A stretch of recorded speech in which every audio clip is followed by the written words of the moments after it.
श्री स्वामी समर्थ. महादेवांनी कुबेरांचा गर्व कसा मोडला? अलकापुरीचा गर्व आणि कैलासाकडे सुरू झालेला प्रवास. तर मित्रांनो, थांबा, हा व्हिडिओ स्किप करण्याची चूक करू नका, कारण आज तुम्ही अशी कथा ऐकणार आहात जी धन, गर्व आणि भक्ती यांचा खरा अर्थ सांगते. ही कथा आहे विश्वातील सर्वात श्रीमंत देवतेची, धनाचा अधिपती कुबेराची, ज्याच्या एका देशावर सोन्याचे महाल उभे राहत होते. त्याच्या खजिन्यातील रत्नांची मोजदार देवांनाही करता येत नव्हती. पण एक दिवस असा आला जेव्हा त्या कुबेराचा गर्व एका क्षणात तुटला. महादेवांनी त्याला शस्त्राने नाही, युद्धाने नाही, तर एक छोट्याशा परीक्षेने नम्रतेचा सर्वात मोठा धडा शिकवला. ही कथा स्कंद पुराणात आणि इतर पौराणिक परंपरेमध्ये विविध रूपात सांगितली जाते. चला आता त्या अद्भुत प्रवासाला सुरुवात करूया. अलकापुरी धनाचे साम्राज्य. हिमालयाच्या उत्तरेकडे ढगांपेक्षाही उंच रत्नांनी सजलेल्या पर्वतामध्ये एक अद्भुत नगरी होती, अलकापुरी. तिच्या भिंती सोन्याच्या होत्या, रस्त्यावर मोत्यांची सजावट होती, राजवाड्यांच्या कमानीमध्ये हिरा, माणिक, पाचू आणि नीलम चमकत होते. सूर्याची किरणे त्या रत्नावर पडली की संपूर्ण नगरी जणू सुवर्णप्रकाशाने न्हाऊन निघायची. या नगरीचा अधिपती होता धनाचा देव कुबेर, देवतांचा खजिनदार, यक्षांचा राजा.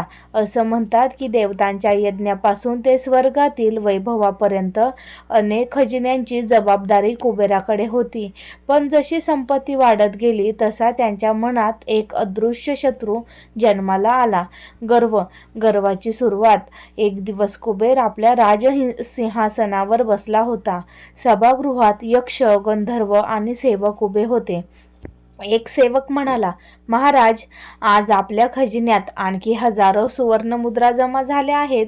दुसरा म्हणाला, महाराज, दूरदेशातील राजांनी मौल्यवान रत्ने भेट म्हणून पाठवली आहेत.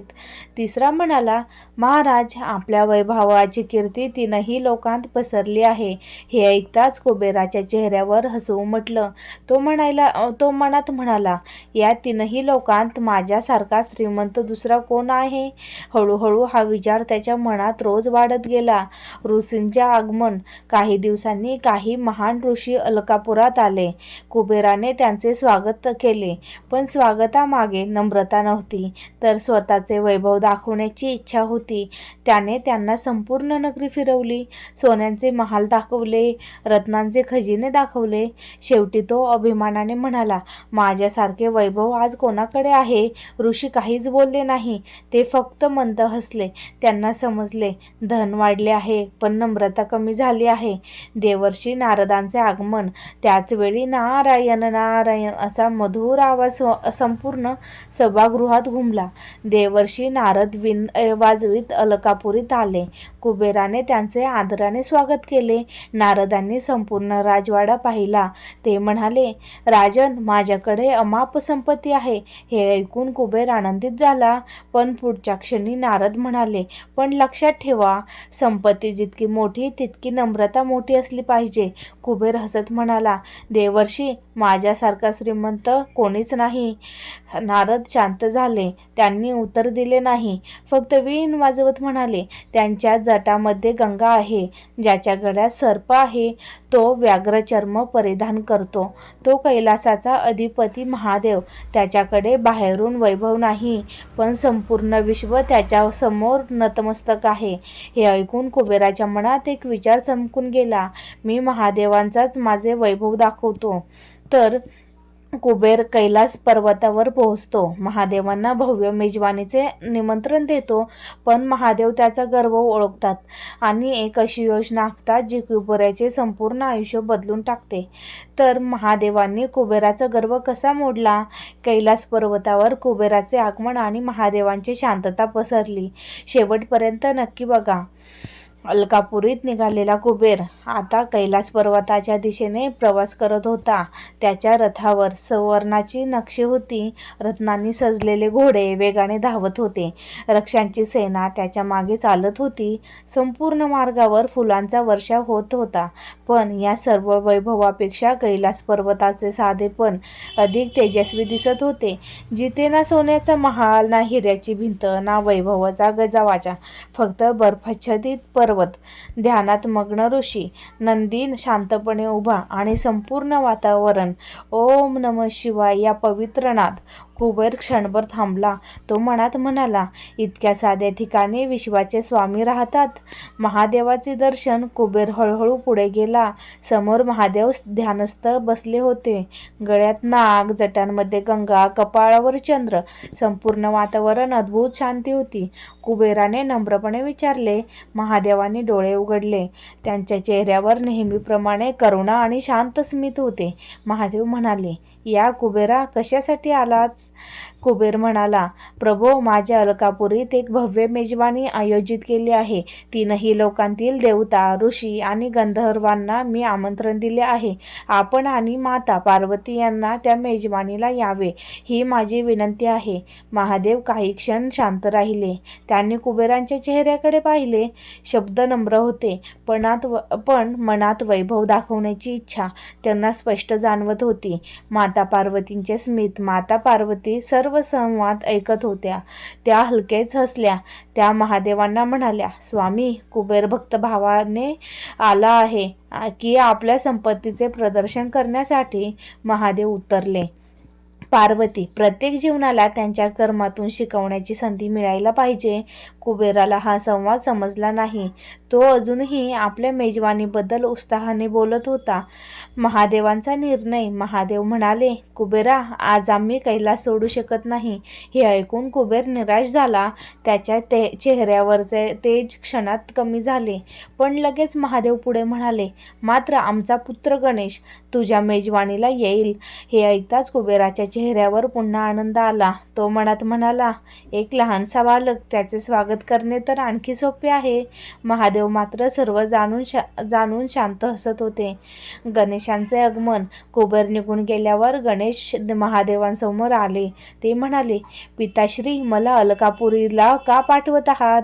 महादेव म्हणाले, गणेशा, कधी कधी मोठा उपदेश शब्दांनी होत नाही, तो अनुभवातून होतो. गणेशांनी नम्रपणे मान झुकवली. त्याने सर्व समजले. तर अलकापुरीची तयारी. या दरम्यान अलकापुरीत हजारो सेवक दिवस रात्र काम करत होते. सुवर्ण ताटे मांडली जात होती. शेकडो प्रकारचे पक्वान तयार होत होते. दूध, तूप, मध, फळे, मिठाई. संपूर्ण महाल सुगंधाने भरून गेला. कुबेर प्रत्येक गोष्ट पाहत होता. तो पुन्हा पुन्हा म्हणत होता, आज संपूर्ण सृष्टी माझ्या वैभवाचे कौतुक करेल. पण त्याला कल्पनाही नव्हती, महादेवांची खरी परीक्षा आता सुरू होणार होती. तर श्री गणेश अलकापुरीत पोहोचतात. त्यांच्या एका मागणीमुळे कुबेराचा संपूर्ण खजिना, महाल, अभिमान हादरून जातो. ही कथा पुढे नाट्यमय व रोचक होते. तर शेवटपर्यंत नक्की बघा. महादेवांनी कुबेरांचा गर्व कसा मोडला, श्री गणेशांची भूक आणि कुबेरांच्या गर्वाची खरी परीक्षा. मेजवानीचा दिवस उजडला. संपूर्ण अलकापुरीत आज एखाद्या स्वर्गलोकाप्रमाणे साजरी होती. सोन्याच्या कामानीवर फुलांचे हार लटकत होते. चंदन, केशर आणि अगरबत्तीचा सुगंध संपूर्ण राजवाड्यात दरवळत होता. हजारो दिव्यांच्या प्रकाशात संपूर्ण महाल चमकत होते. यक्ष, गंधर्व आणि किन्नर पाहुण्यांच्या स्वागतासाठी उभे होते. देवता एकामागून एक येऊ लागल्या. इंद्रदेव आले, वरुणदेव आले, वायुदेव आले, ऋषी, मुनी, गंधर्व, अप्सरा. संपूर्ण सभागृह भरून गेले. पण कुबेराची नजर फक्त एका दिशेला होती. श्री गणेश कधी येतील? अचानक शंखनाद झाला. दूरवरून उंदरावर बसलेला श्री गणेश येताना दिसले. सर्व देवता उभ्या राहिल्या. कुबेर स्वतः पुढे गेला. त्याने गणेशांना नमस्कार केला. प्रभू, आपल्या आगमनाने माझी मेजवानी धन्य झाली. गणेश हसले. कुबेरा, आम्हाला खूप भूक लागली आहे. कुबेर आत्मविश्वासाने म्हणाला, प्रभू, आज आपल्या भुकेसाठी संपूर्ण अलकापुरी तयार आहे. भोजनाची सुरुवात. सोन्याच्या ताटात 56 भोग वाढण्यात आले. पहिले ताट क्षणात रिकामे, दुसरे ताट क्षणात रिकामे, 10 ताटे, 20 ताटे, 50 ताटे, 100 ताटे, सगळे संपले. कुबेर अजूनही हसत होता. आणखी वाढवा. स्वयंपाकी धावत होते. मोठमोठी भांडी आणली जात होती, पण गणेशांची भूक कमी होत नव्हती. संपूर्ण राजवाड्यात खळबळ. काही वेळात राजवाड्यातील सर्व अन्न संपले. स्वयंपाकी घाबरले. मुख्य आचारी म्हणाला, महाराज, सगळे पदार्थ संपले आहेत. कुबेर ओरडला, मग शेजारच्या राजाकडून अन्न आणा. घोडेस्वार धावत निघाले. शेजारच्या राज्यातून धान्य, फळे, मिठाई, दूध, तूप सर्व आणले गेले, पण गणेशांनी तेही क्षणात संपवले. सभागृहात शांतता पसरली. देवताही आश्चर्याने एकमेकांकडे पाहू लागल्या. गणेशांचा प्रश्न. गणेश शांतपणे म्हणाले, कुबेरा, तू म्हणत होतास की माझ्याकडे अमाप संपत्ती आहे. माझी भूक अजून भागलेली नाही. हे ऐकताच कुबेराच्या कपाळावर घाम आला. त्याला आता समजू लागले की साधी मेजवानी नाही, ही त्याच्या गर्वाची परीक्षा आहे. तो मनात म्हणाला, मी इतका श्रीमंत असूनही एका पाहुण्याची भूक भागवू शकलो नाही. त्याच्या डोळ्यांतील अभिमान नाहीसा होऊ लागला. कैलासाकडे धाव. कुबेर ताबडतोब राजवाड्यातून बाहेर पडला. तो रडत रडत कैलास पर्वतावर पोहोचला. महादेवांच्या चरणी पडला. प्रभो, माझी चूक झाली. मला माझ्या संपत्तीचा गर्व झाला होता. कृपा करून मला क्षमा करा. श्री गणेशांची भूक माझ्या कोणत्याही संपत्तीने भागत नाही. महादेवांनी शांतपणे त्याला उभे केले. माझ्या चेहऱ्यावर करुणा होती. ते म्हणाले, कुबेरा, संपत्तीचा गर्व माणसाला आंधळा करतो. भक्ती, नम्रता आणि प्रेमाशिवाय कोणतेही वैभव अपूर्ण असते. महादेवांनी त्याच्या हातात एक छोटासा प्रसाद ठेवला आणि म्हणाले, हे श्रद्धेने गणेशांना अर्पण कर. एक मुठभर प्रसादाने घडवला चमत्कार. तर मित्रांनो, कुबेर महादेवांच्या चरणी नतमस्तक झाला होता. त्याच्या डोळ्यात पश्चातापाचे अश्रू होते. ज्यांच्या खजिन्यात अमाप धन होते, आज त्याच्याकडे एक पाहुण्याची भूक भागवण्याचाही उपाय नव्हता. महादेवांनी त्याच्याकडे प्रेमाने पाहिले. ते म्हणाले, कुबेरा, संपत्ती वाईट नाही, पण तिचा गर्व माणसाला सत्यापासून दूर नेतो. तू देवतांना भोजनासाठी बोलवलेस, पण मनात भक्ती नव्हती. तुझी इच्छा स्वतःचे वैभव दाखवण्याची होती. कुबेर खाली मान घालून उभा राहिला. तो म्हणाला, प्रभो, माझ्याकडून मोठी चूक झाली. महादेवांनी माता पार्वतीकडे पाहिले. माता पार्वतीने एका छोट्याशा पात्रात साधा भात आणि थोडेसे अन्न ठेवले. महादेवांनी ते कुबेराच्या हातात दिले. कुबेर आश्चर्याने म्हणाले, प्रभो, एवढ्याशा अन्नाने गणेशांची भूक कशी भागेल? महादेव स्मित हास्य करून म्हणाले, हे अन्न नाही कुबेर, ही भक्ती आहे. जिथे अहंकार संपतो तिथे कृपा सुरू होते. अलंकापुरीत पुनरागम. कुबेर पुन्हा अलकापुरीत आले. आता त्याच्या चेहऱ्यावर गर्व नव्हता. तो थेट श्री गणेशांजवळ गेला. त्याने नम्रपणे हात जोडले. प्रभू, माझ्याकडे देण्यासाठी काहीच उरले नाही. हे महादेवांनी दिलेल्या प्रसादरूप अन्न मी पूर्ण श्रद्धेने अर्पण करतो. गणेशांनी प्रसाद हातात घेतला, डोळे मिटले, महादेवांचे स्मरण केले आणि एकाच घास घेतला. क्षणात त्यांनी हसत कुबेराकडे पाहिले. कुबेरा, आता माझी भूक शांत झाली. संपूर्ण सभागृहात आश्चर्यचकित झाले. देवतांनी एकमेकांकडे पाहिले. इतके अन्न ज्याने भूक लागली नाही, ती एक मुठभर प्रसादाने कशी शांत झाली? तर महादेवांचा संदेश असा आहे. त्या क्षणी आकाशातून महादेवांचा गंभीर आवाज घुमला. जिथे भक्ती असते तिथे थोडेसेही पुरेसे असते. जिथे अहंकार असतो तिथे अमाप संपत्ती ही अपुरी पडते. धनाचा उपयोग सेवा, दान आणि धर्मासाठी कर, गर्वासाठी नाही. हे शब्द ऐकताच कुबेराच्या डोळ्यातून अश्रू वाहू लागले. त्याने सर्व देवतांमध्ये प्रतिज्ञा केली, आजपासून माझे धन माझे राहणार नाही. ते धर्म, दान, गरजूंना मदत करण्यासाठी वापरेन. देवतांनी त्यांचे स्वागत केले. श्री गणेशांनी त्यांना आशीर्वाद दिला. तर भक्तांनो, ही कथा आपल्याला सांगते, अहंकार माणसाला खाली आणतो, नम्रता माणसाला महान बनवते. धनापेक्षा मोठी गोष्ट म्हणजे श्रद्धा आणि भक्ती. देवाला वैभव नको असते, निर्मळ मन हवे असते. जर ही कथा तुम्हाला आवडली असेल तर व्हिडिओला लाईक करा, चॅनलला सबस्क्राईब करा आणि ही कथा इतर भक्तांपर्यंत नक्की पोहोचवा. हर हर महादेव. श्री गणेशाय नमः. श्री स्वामी समर्थ.